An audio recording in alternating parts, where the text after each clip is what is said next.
रामकृष्ण हरी. रामकृष्ण हरी. सर्वांचं सहर्ष स्वागत. आज आपल्या स्टुडिओमध्ये ज्यांचं आगमन झालेलं आहे असे ज्येष्ठ कीर्तनकार हरिभक्त परायण लक्ष्मण महाराज नलावडे यांचं प्रथमतः मी स्वागत करतो. रामकृष्ण हरी महाराज. नमस्कार. रामकृष्ण हरी.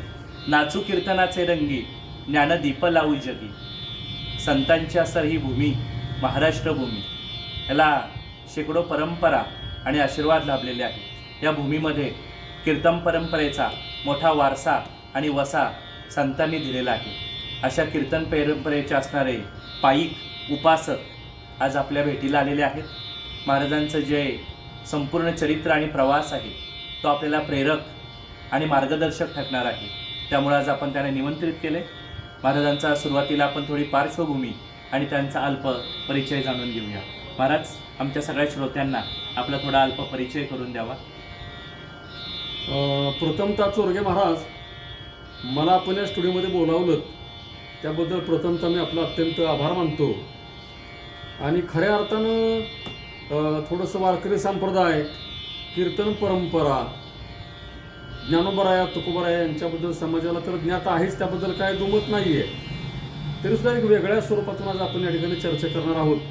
आणि थोडंसं मला माझ्या माहितीप्रमाणे जेवढं मला काय ज्ञान आहे त्यातून मी थोडंसं तुम्हाला मार्गदर्शन करण्याचा प्रयत्न मी नक्की करेन. माझं नाव लक्ष्मण सुदाम नलावडे. बरोबर. सातारा जिल्ह्यामध्ये जावली तालुक्यामध्ये माझं गाव आहे. सातारा जिल्ह्यामध्ये. आणि सातारा जिल्हा म्हटलं की तुम्हाला काय वेगळं सांगायची आवश्यकता नाही. जवळच बाजूला सज्जनगड आहे, महाबळेश्वर आहे, पाचगणी आहे, वाईचा गणपती आहे. असा अत्यंत सातारा जिल्ह्याबद्दल एक शुरांचा शौर्य भक्ती कला नाही, थोडक्यात भक्ती आणि शक्ती यांचा संगम सातारा जिल्ह्यामध्ये पाहायला मिळतो. वा. अशा सातारा जिल्ह्यामध्ये आणि जावली तालुक्यामध्ये सर्जापूर असं एक छोटंसं गाव आहे. पाचवड वगैरे उडतरे स्टॉप, तिथून आतल्या बाजूला गेले की माझं गाव लागतं, कुडाळच्या शेजारी. वा. असं अशा दिव्य सातारा जिल्ह्यात आपण राहता. होय. त्या ठिकाणी आपण हे भक्तीचं रोप उगवलं. येवलेचं रोप लावले आदारी, दयाचा वेलू गेला गगनावरी. हा जो मोगरा भक्तीचा तुम्ही फुलवला, त्याचं जे बीजारोपण आहे त्या कीर्तन परंपरेचं, याची सुरुवात कुठून झाली? तर त्याबद्दल महाराज तुम्हाला सांगायचं म्हटलं तर बीजारोपण म्हणावं तर थोडंसं आपल्याला मागे जावं लागेल. वारकरी संप्रदाय जिथून सुरू झाला, ज्ञानदेवे रचिला पाया आणि उभारिले देवालया, किंवा तुका झालाशे कळस. वा. आपल्या मूळ संप्रदायाचे संस्थापक हे ज्ञानोबराय आहे. वा. आणि माऊलीबद्दल बोलायचं म्हटलं तर आपल्याला कल्पना आहे, वैश्याच्या गावा न जाता, दशेची वाट न पाहता आणि बालपणीचं सर्वज्ञता वैरता येते. वा. 16 वर्षामध्ये ज्ञानेश्वरासारखा महान ग्रंथ ज्या माऊलीने आपल्यासमोर ठेवलाय. वा. तर त्यांच्याबद्दल आपण काय बोलावं? मज पामराशी काय थोरपण आणि पायाची वाहन पाय भरी. त्यांचे आपण पायिक आहोत आणि त्यांना समोर ठेवूनच आपण आपल्या मार्गाचं त्याच मार्गाने आपण जात आहोत. मार्ग दावून गेले आधी दयानिधी संत ते, आणि तेनेची पंथे चालू जाताना पडे गुंता कोटे काही. आणि संप्रदायाचा कळस म्हणजे आपले तुकोबाराया. वा. ही दोन दैवत डोळ्यासमोर ठेवून आपण वाटचाल वारकरी संप्रदायामध्ये करावी लागते. पण याचं बीजारोपण कसं झालं? कीर्तन केलं पाहिजे, कीर्तनाची आवड निर्माण होणं, ती मशागत कशी झाली? घरामध्ये काही वारसा परंपरा? वारसा म्हटलं तर माझ्या घरामध्ये माझ्या वडिलांची मिराशेगा देवा. वा. तुझी चरणसेवा पांडुरंगा. वा. या उक्तीप्रमाणे माझी आजी, माझे आजोबा किंवा माझे वडील, माझी आई हे सगळे वारकरी संप्रदायाचे पाईक आहेत. वा. म्हणजे आमच्या घराण्याला एक वारकरी संप्रदायाची परंपरा आहे, त्याबद्दल काय दुमत नाही. माझे वडील भजनामध्ये पेटी वाजवायचे, आजही आहे. त्यांचं 75 वर्षाचं वय. वा. म्हणजे तो वारसा आहेच, ते त्या मानावंच लागेल. अंगोअंगी मोराला छंद. वा. हे काय वावगं ठरणार नाही. खरोखरच. आणि अत्यंत बालपणामध्ये मी भजनामध्ये 5वी-6वीला असल्यापासून पेटी वाजवतोय. मग त्या भजनातून मला थोडेसे वाटलं ह्या माध्यमाकडे आपण यावं. त्यातून एक ज्ञानाचा प्रचार होतो, भक्तीचा प्रचार होतो, समाज प्रबोधनाचं कार्य कीर्तन माध्यमातून करता येतं. हे अत्यंत बालपणामध्ये मला ते बिंबलेलं आहे माझ्यावर. पण हे कीर्तन केलं पाहिजे, कीर्तनाची आवड, गादीवर उभं राहायचं, फेटा बांधायचा, तुकोबरायांचा अभंग सोडवायचा, हे कसं काय तुम्हाला? कसं आहे, आमच्या गावामध्ये एक दत्त मंदिर आहे आणि या दत्त मंदिरामध्ये प्रथम जे पारायण सुरू झालं मी 6वी 7वीला असण्याच्या दरम्यान, तर त्यावेळी आमचे गुरुवर्य शंकर महाराज काळभोर, हा लोणी काळभोरचे महाराज, लोणी काळभोर, पुण्यातलं लोणी काळभोर. हा पुण्याच्या बाजूला लोणी काळभोर आहे, हडपसरच्या अलीकडे, बरोबर आहे, हडपसरच्या पुढे. बरोबर. तर ते महाराज सरजापूरमध्ये आले होते. ते दत्त मंदिराच्या उद्घाटनाकरता म्हणा किंवा मग ते सप्ताह वगैरे करायचा होता त्यावेळी. अरे वा. पारायण व्यासपीठ महाराजांच्याकडे होतं. अरे वा. आणि मग 7 दिवस चांगले नामांकित कीर्तनकार आमच्या गावामध्ये आले. त्याच्यामध्ये गुरुवर्य हरिभक्त पारायण निमराज महाराज जाधव असतील, कीर्तन महर्षी आपण ज्यांना म्हणूया, त्याचप्रमाणे गुरुवर्य वैकुंठवासी जयराम बाबा भोसले, सिद्धबेट आळंदी, हरिभक्त पारायण भानदास महाराज तुपे, वारकरी संप्रदायाचे मला वाटते अध्यक्ष पाठीमागे कोणीतरी होते रामेश्वर शास्त्री, अशी सगळी त्या काळातली महान मंडळी ज्येष्ठ कीर्तनकार सरजापूरला येऊन गेले आणि अशा महात्म्यांचे पाय माझ्या गावाला लाभले. ते खरोखर आमच्या गावचं भाग्य म्हणावं लागेल. त्यांचा सहवास तुम्हाला लाभला. शंकर महाराज सुरशे त्यांनी मशागत केली या जमिनी. हा, मग ते पारायण जेवढं आमच्या गावामध्ये दत्त मंदिरामध्ये सुरू झालं तेव्हा मी लहान होतो. अच्छा. मग ज्ञानेश्वर वाचायला बसायला जावं, टाळाला उभं राहावं महाराजांच्या पाठीमागे. वा. तिथून ती प्रेरणा माझ्या मनामध्ये थोडंसं आलं की आपल्याला हा मार्ग स्वीकारायला अडचण नाही. अच्छा.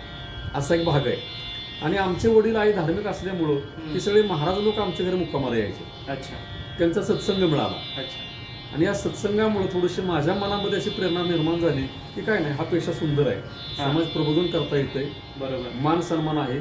आजच्या भाषेमध्ये सांगायचं म्हटलं, खाणे को मिष्टान्न मिले, खाणे को मिष्टान्न मिले, हर कोई लागत पाव, अखेर वैकुंठ में जाओ. अरे वा. सगळ्या गोष्टी एकदम सगळ्या गोष्टी साध्य होतात. आणि दुसरा एक भाग असा आहे महाराज, कीर्तन असा विषय आहे, आपण जर सिनेमा नाटक पाहिलं तर सिनेमा असतो उजेडामध्ये आणि पाहणारा असतो अंधारामध्ये.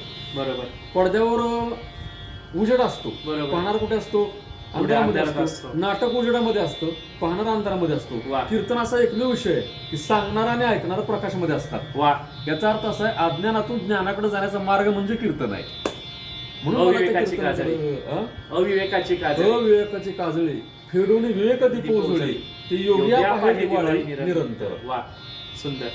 असं त्यामुळे मला या कीर्तनाकडे थोडंसं जाऊन काहीतरी प्रबोधन करता येईल. एक व्यवसाय म्हणून मी या कीर्तनाकडे पाहिलेलं नाही. माझी ती साधना आहे आणि साधना म्हणून मी कीर्तन करतो. आवड, साधना, आवड आहे, साधना आणि घरातला लाभलेला वसा वारसा, त्या ज्येष्ठ कीर्तनकारांचा लाभलेला सहवास आहे. मग शंकर महाराज आले, तिथून मग महाराज पारायण संपलं आणि लोणीमध्ये रामनवमीला सप्ताह असतो राम मंदिरामध्ये. तर त्यावेळी महाराजांनी निमंत्रण दिलं की तुम्ही या सप्ताहाला बघा सप्ताह कसा असतो आमच्या गावचा. बरोबर.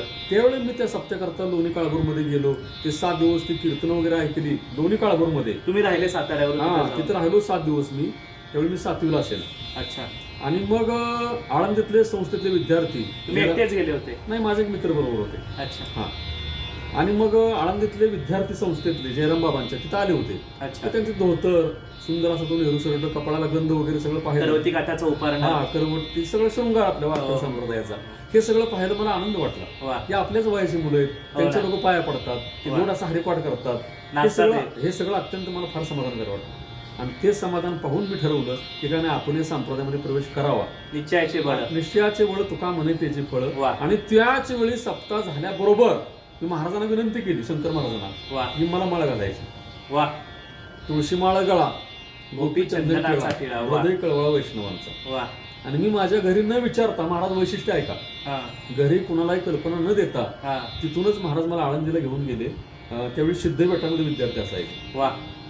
प्रवास चालू झाला, तो प्रवास सुरू झाला. सिद्धबेटामध्ये पहाटे 4-4:30 वाजता सुमारास आम्ही गेलो. इंद्रायणीमध्ये स्नान झालं. माझी ओळख बाबांशी करून दिली शंकर महाराजांनी. आणि जयराम बाबा भोसले, वैराग्य मूर्ती, त्यांच्या हातून माझ्याकडे तुळशीची माळ मी धारण केली. त्याचा मला अभिमान आहे. जयराम बाबांचा आशीर्वाद मिळाला, खूप खूप खूप आशीर्वाद. आणि शेवटी आयुष्याचा जय झाला. जयराम बाबांचा आशीर्वाद मिळाला, शंकर महाराजांचा आशीर्वाद मिळाला. आणि मग आता पुढं काय, माळ घातली म्हणजे काम संपलं असं नाही, काम सुरू झालं, काम चालू झालं तेव्हापासून. जसं आपण व्यवहारामध्ये म्हणतो, एकदाच लग्न झालं नाही, उद्यापासून सुरू झालं असं. तसं माळ गळ्यामध्ये आली, तिथून माझ्या संप्रदायाचा प्रवास सुरू झाला. तर पुढं काय करायचं, एक तर माझं छोटंसं गाव आहे खेडेगाव सर्जापूर, तिथं कुठल्या सुविधा नसतात, बरोबर. प्रशिक्षण घेता येत नाही, म्हणजे वारकरी वारकरी संप्रदायाचं संप्रदायाचं. असं काय नव्हतं तिथं. आणि मग प्रवासाची सोय हा. वगैरे. आणि मग शंकर महाराजांच्या मध्यस्थीनं म्हणा, ओळखीनं म्हणा, त्या काळातली अत्यंत ज्यांनी आकाशवाणीमध्ये, पुणे आकाशवाणी त्यावेळी गाजलेलं ते फार मोठं होतं त्या काळामध्ये. तिथं आकाशवाणीवर ज्यांचं पहिलं कीर्तन झालं किंवा वारकरी संप्रदायातलं पहिलं कीर्तन आकाशवाणीमध्ये ज्यांनी आणलं ते अच्छा. हरिभक्तपारायण कीर्तन महर्षी निमराज महाराज जाधव. त्यावेळेसची सोय होती. ते त्यावेळी आमच्या रेडिओची. गावी येऊन गेले होते. हा. आणि मग शंकर महाराजांनी सांगितलं की विद्वान व्यक्ती तुम्हाला मिळेल ते म्हणजे निमराज महाराज जाधव. बरोबर. आणि महाराजांनी मग मला पुण्याला पाठवलं, शिवाजीनगरला. तुकाराम पत्ता महाराज मिळाला तुम्हाला? तुकाराम महाराज पादुका त्यांच्या बाजूला महाराज राहत होते. तिथं मी गेलो त्यावेळी सर्वसाधारण 8वी 9वी असेल. तो पत्ता तुम्हाला ज्ञानाचा मिळाला? तो ज्ञानाचा पत्ता मिळाला आणि माझं भाग्य म्हणावं लागेल. महाराजांच्याकडे मी गेलो, त्यांनी माझा स्वीकार केला. तशी आमची घरची परिस्थिती बेताची. म्हणजे पुण्यापर्यंत प्रवास करणं, ते वाट खर्चीला पैसे, ती फी वगैरे देणं, ते आम्हाला परवडण्यासारखं नव्हतं आणि त्या काळात शक्य पण नव्हतं. बरोबर. पण त्यावेळी महाराजांची ओळख झाली, निमराज महाराजांची. आणि त्यांनी मला असं मार्गदर्शन केलं की महाराज तुम्ही एक काम करा की महाराजांची जवळजवळ 80 पुस्तकांचं प्रकाशन आहे. वा. निमराज महाराजांचं 80 पुस्तकांचं प्रकाशन आहे. बरोबर. आणि सगळ्यात विशेष गोष्ट, आज आपली जी जोग महाराजांची संस्था आहे आळंदीमध्ये, तिथे गुरुवर्य शांतीब्रह्म मारुती बाबा कुरेकर बाबा, त्यांचे ते गुरुबंधू आहेत. वा. आणि कुरेकर बाबा आणि निमराज महाराज जाधव यांनी पंढरपुरामध्ये शिक्षण घेण्याकरता ते एकत्र होते. एवढा महाराजांचा अधिकार आहे. आणि अशी व्यक्ती मला मिळाली, हे माझं भाग्य आहे. वा. महाराजांना मी सांगितलं माझी परिस्थिती नाजूक आहे, मी इतक्या लांब येऊ शकत नाही, पैशाची अडचण आहे.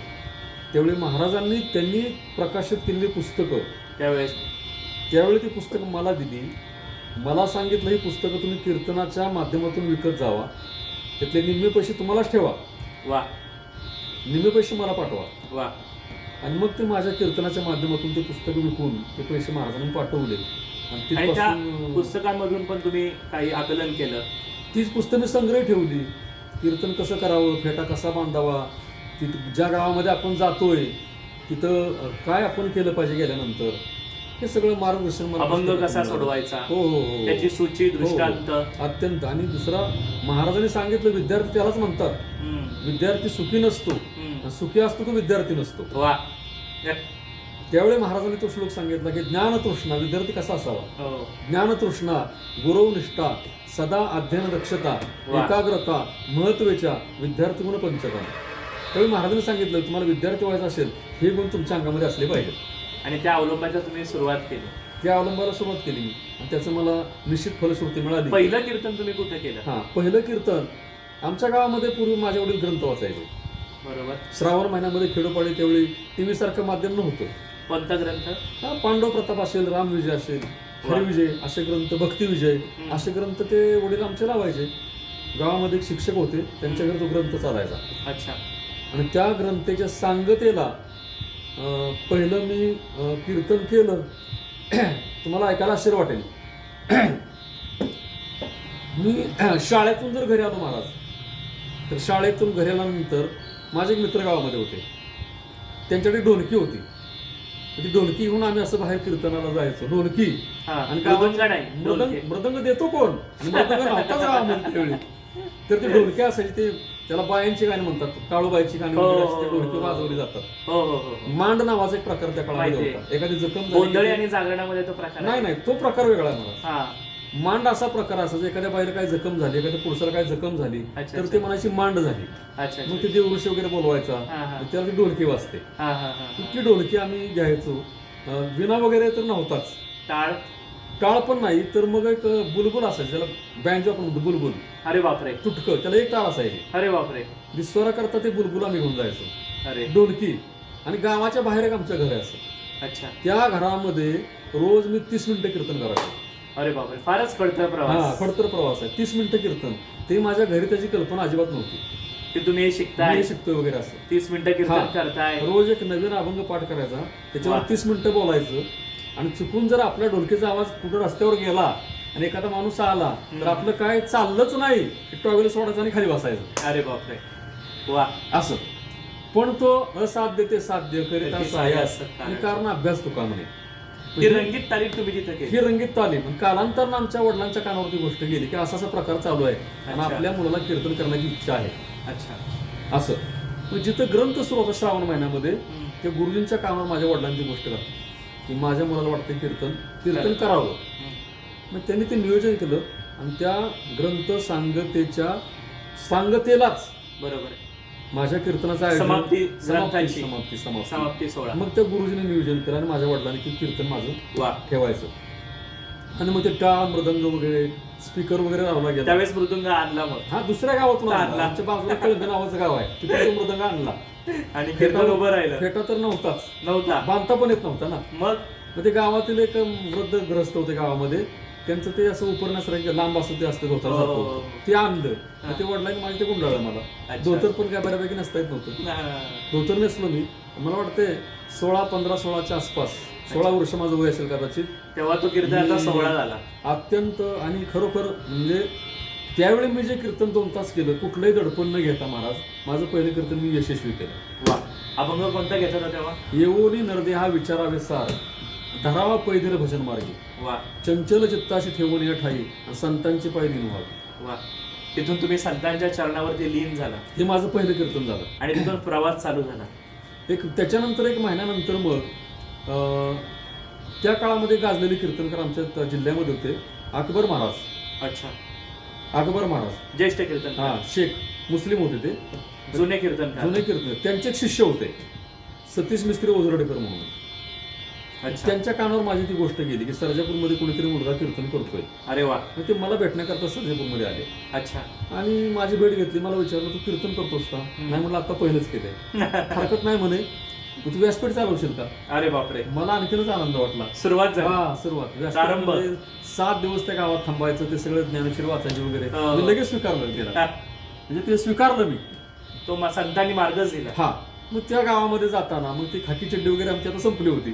आता धोतर मस्त पैकी धोतर तू नेहरू शर्ट वगैरे असे चांगलं. तुम्हाला जे लोणी काळभोरला तो पोशाख आवडला होता तो तुमच्या अंगावर पोशाख आला. आणि त्याच पोशाखामध्ये मी त्या गावात पहिलं पाऊल टाकलं. त्या गावाचं नाव आहे भोगवली. अच्छा. डोंगराच्या कडेला मस्त गाव आहे छोटस. अच्छा. तालुका जावली जिल्हा सातारा. अच्छा. तुमच्याच ह्याच्यात. होय. त्या गावामध्ये मी गेलो. तिथं ते व्यासपीठ वगैरे मी चांगल्या पद्धतीने स्वीकारलं. आणि त्या सप्त्यामध्ये 4थ्या दिवसाची कीर्तन सेवा मला त्याने दिली होती. ते दुसरं कीर्तन. ते माझं दुसरं कीर्तन. वा. पण त्या 7 दिवसामध्ये म्हणजे अभिमानानं मी सांगेन 7 दिवसामध्ये माझं कीर्तन 1 नंबर झालं. वा. त्या 7 दिवसात कीर्तन असताना. हो. आणि मग त्या गावाचा जो तरुण वर्ग जो होता माझ्या वयाचा त्यांची माझी मैत्री जमली. अच्छा. आणि सप्ताह झाल्यानंतर महाराज विशेष म्हणजे त्या छोट्याशा गावामध्ये 1 महिन्यानंतर काही कारण नसताना त्यांनी माझं कीर्तन वर्गणी जमवून ठेवलं. अच्छा. हे त्या गावचे माझ्यावर उपकार आहे. अशी खूप सारी महाराष्ट्रात गावं आहेत की जिथं तुम्ही 20-20-30-30 वर्ष कीर्तने केली आणि त्यांची नाळ तुमच्याशी जोडलेली आहे. आणि काही घरं पण अशी आहेत की तुमच्यावर प्रेम करतात. त्याचं कारण असं आहे महाराज की मी ज्यावेळी कीर्तन स्वीकारलं तर त्या काळामध्ये तो प्रकारही नव्हता. बरोबर. पैसे तर अत्यंत कमी मिळायचे. बरोबर. 51 रुपये 100 रुपये अशी त्या काळात. आताची परिस्थिती फार वेगळी आहे. आताची परिस्थिती फार वेगळी आहे. आणि ज्या गावामध्ये कार्यक्रमाला गेलो तर पैसा हे थोडस मी बाजूला विषय ठेवला. बरोबर. आणि माणसं जोडत गेलो. वा. म्हणजे तिथे गेल्यानंतर कोणाला पैसे मागून न घेणे. त्यामुळेच हा 30-40 वर्षाचा प्रवास तुमचा आहे. त्या परिस्थितीला सामोरं जाणं. बरोबर. खडतर काय आलं प्रसंग तरी त्याच्यावर वाट पाडून पुढे निघून जाणं, तडजोड करणे, या सगळ्या गोष्टी मी स्वीकारल्या. त्यामुळे महाराष्ट्रामध्ये मी खूप कीर्तन केली. तुम्ही महाराष्ट्रात सध्या प्रसिद्ध आहात. त्याच्यामध्ये एक कारण आहे तुमची जी कीर्तनाची धाटणी ती थोडी वेगळी आहे. बरोबर आहे. तुम्ही जे कीर्तन करता अभंग घेता ते सगळे कूट अभंग आहे. बरोबर आहे. तुमचा सध्या महाराष्ट्रात प्रसिद्ध असणारा अभंग चिंचेच्या पानावर बांधलेले देऊळ. आता त्या चिंचेच्या पानावर देऊळ कसं बांधायचं, देऊळ केवढं, चिंचेचा पान केवढं, मग हे कसं काय तुम्हाला हे चिंतन काय महाराज? कीर्तन असा विषय आहे एकांतामध्ये साठवावं लागतं आणि लोकांतामध्ये आठवावं लागतं. वा. सुंदर. एकांतामध्ये साठवावं लागतं आणि लोकांतामध्ये आठवावं लागतं. वा. आपला बराचसा वेळ काळ सारावा चिंतने, एकांतवाशी गंगा स्नाने, हे सगळे ज्ञानेश्वरी ग्रंथ, भागवत, तुकोबरायांचा गाथा, हे सगळं त्याच्यामध्ये आहे. आपण शोधावं लागतो. बरोबर. समुद्रामध्ये रत्न आहेतच, त्याबद्दल काय दुमतच नाही, ते शोधावं लागतं. पण हे कूट अभंग सुटतात कसे तुम्हाला? हा, आता या ज्येष्ठांचा तुम्हाला सहवास लाभला, तुम्ही संस्थेत कोणतेही गेले नाही, तुम्ही निमराज महाराजांच्या पुस्तकांचा अभ्यास केला? नाही असं नाही. मग मी निमराज महाराजांच्याकडे परीक्षा दिलेल्या आहेत. अरे वा. जसं आता महाराजांनी पुण्याला भारतीय विद्यापीठामध्ये कीर्तन विषय आणला, बरोबर. हा सगळ्याला ज्ञात नाही ना तो. मी पण त्याचा विद्यार्थी आहे. याचा अर्थ काय झाला, आता जोग महाराज संस्थेमध्ये तुम्ही गेला हो. तर गुरुवर्य शांती ब्रह्म हा.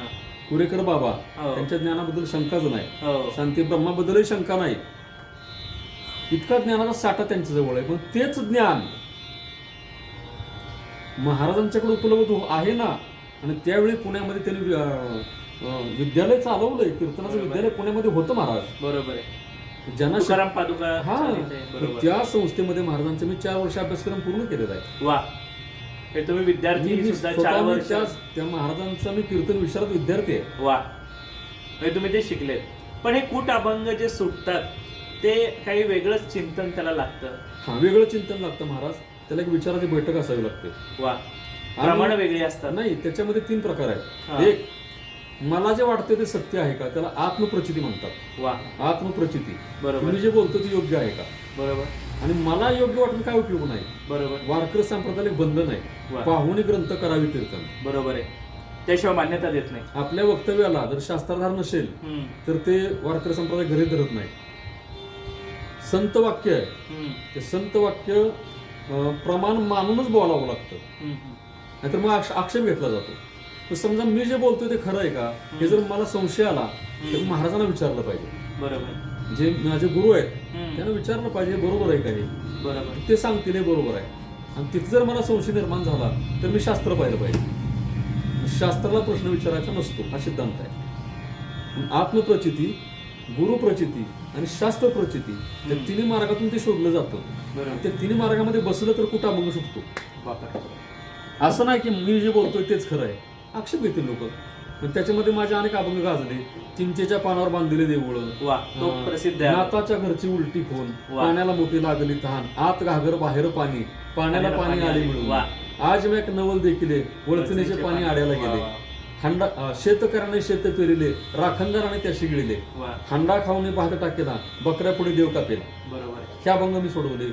मुंगी उडाले आकाशी, तिने गिळले सूर्याशी, थोर नवलाव झाला, वांजे पुत्र प्रसवला, विंचू पातळा शिजाय, शेष माता वंदे पाय, माशी व्याली घार झाली, देकोणी मुक्ताई हसली. ह्या अभंग आहेत. वा. तुकोबरांचा आणखी एक अभंग मला आठवण म्हणून सांगतो मी. एक ब्रह्मचारी गाढवा झंबता, हाणून या लाता पळाले ते, वा. गाढवही गेले, ब्रह्मचर्य गेले, तोंड काळे झाले जग माझी. हे सगळे चिंतनीय हे अभंग, चिंतनीय कूट अभंग अभंग. आहेत. परत व्यभिचार प्रकरणातले काय अभंग आहेत. हो. परपुरुषाचे सुख भोगे तरी, हो. उतरून करी घ्यावी शिस. वा. किंवा आदिल्या प्रतारे काम नव्हे पुरा, म्हणून व्यभिचारा टिकली. हे अभंग आहेत. त्याच्यानंतर खेळ्या प्रकरणातले काय अभंग आहेत. बरोबर. नव्हे त्याचे कैसे झाले रे खेळ्या, खेळ्या. नाही त्याची दिसू लागले रे, आरोप होते रूपाश आले, जीव शिव नाम फावले रे, जोपनाकारने केली बायको, तिने एवढे वाढवले रे. हे सगळे अग्निपरीक्षाच आहे. पण हा, आणि हे कूट अभंग म्हणजे आपुलीच आवडी धरून खेळ्या, आप आपण ते व्याले रे. वा. हे सगळे अग्निपरीक्षाच आहे. पण अग्निपरीक्षा आहे. कूट अभंग म्हणजे अग्निपरीक्षा. सोनं त्यालाच म्हणतात महाराज ज्या अग्नीमध्ये तपासून पाहिलं जातं, वा. त्याला सोनं म्हणतात. बरोबर आहे. आणि म्हणून म्हणजे अलीकडच्या कीर्तनकारांना हे फार उद्बोधक आणि प्रेरक ठरेल नाही महाराज, की कोणतीही टिप्पणी नाही किंवा ठरलेले प्रमाण, ठरलेला ढाचा, पाठांतर याच्या व्यतिरिक्त हे सगळे अभंग आणि हा सगळा प्रवास. आज काय झालंय म्हणजे बोलू नये विषय ते, परंतु थोडंसं कीर्तनाचा जो दर्जा आहे, तो दर्जा खाली येऊ नये ही दक्षता प्रत्येक महाराज लोकांनी घ्यायला हवी. वा. एवढंच मी सांगेन. आताच्या नवोदित कीर्तनकारांसाठी तुम्ही काय सांगसाल? महाराज मला एक सांगा, ज्या मुलाचं वय 10 वर्ष असतं, 12 वर्ष असतं, आणि तो मुलगा सांगतो संसारात दुःखमुळे चौकडे इंगळ, हा जर विषय त्या विद्यार्थ्यांना मांडला, मी कोणाबद्दल टीका करत नाही, माझा विषय पण तो नाहीये. नाही, बरोबर आहे. हा, तर त्यावेळी त्या बाळाला त्यातलं ज्ञान किती असतं संसाराबद्दल, संसाराबद्दल त्याला ज्ञान किती आहे. अनुभव शिवाय आपण तुका म्हणे चाखोनी सांगे, हे प्रमाण आहे महाराजांचं. तुका म्हणे चाखोनी सांगे, मज अनुभव आहे अंगे. वा. हा जो भाग आहे. आणि मग थोडासा तो दर्जा घसरता कामा नये एवढंच मी या ठिकाणी सांगेन. मला बाकी कोणाबद्दल नाही असं बोलायचं. आज तुम्ही आमच्या स्टुडिओमध्ये आलं, एवढी विस्तृत आपण छान या ठिकाणी चर्चा केली. आपला आणखी चिरंजीव एक महाराज मला सांगावं असं वाटतं, मला वाटेल म्हणजे तुम्हाला विचारताय म्हणून थोडंसं 1-2 मिनिटं जास्त वेळ घेतो मी तुमचा. कोरोनासारखी महामारी आली प्रचंड.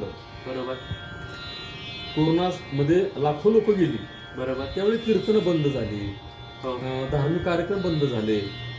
परंतु मग त्यावेळी चित्रपट सृष्टीतले काही कलावंत होते, नाना पाटेकर होते, हम्म. मकरंद अनासपुरे होते. हम्म. तिने समाजाला बऱ्यापैकी काही मदत सुद्धा केली त्या काळामध्ये.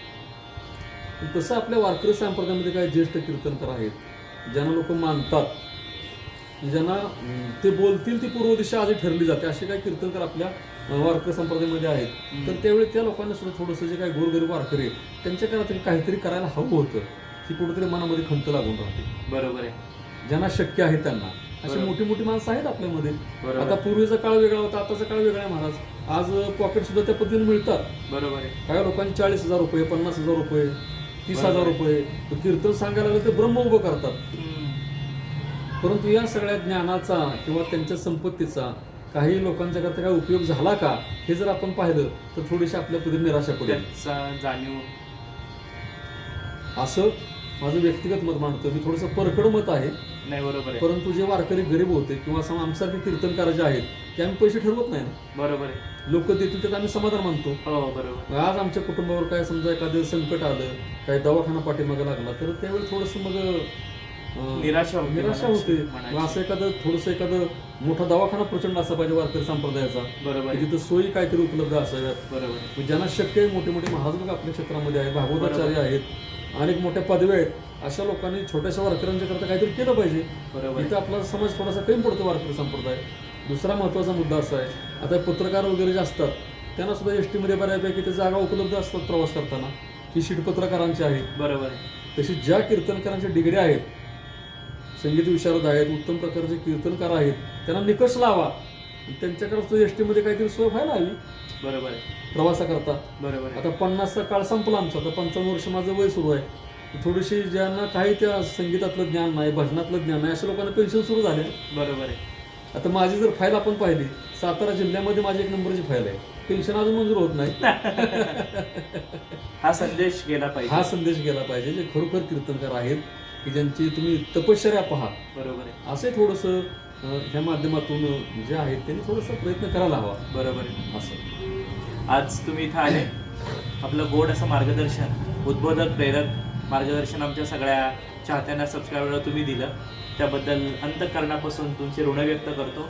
आमच्या चॅनलचे असणारे सर्वे सर्वा जे धर्माचं पालन करतात त्यांना म्हणतात धर्मराज, जे पृथ्वीवर राज्य करतात त्यांना म्हणतात पृथ्वीराज, आणि जे ज्ञानाचा निंब आम्हाला दिला ते असणारे आमचे गुरुवर्य निमराज महाराज जाधव आपल्या या ठिकाणी सद्भावनेची शाल आणि चैतन्याचं प्रतीक असणारं पुष्प देऊन आपला या ठिकाणी सन्मान करत तो आपण मान्य करावा.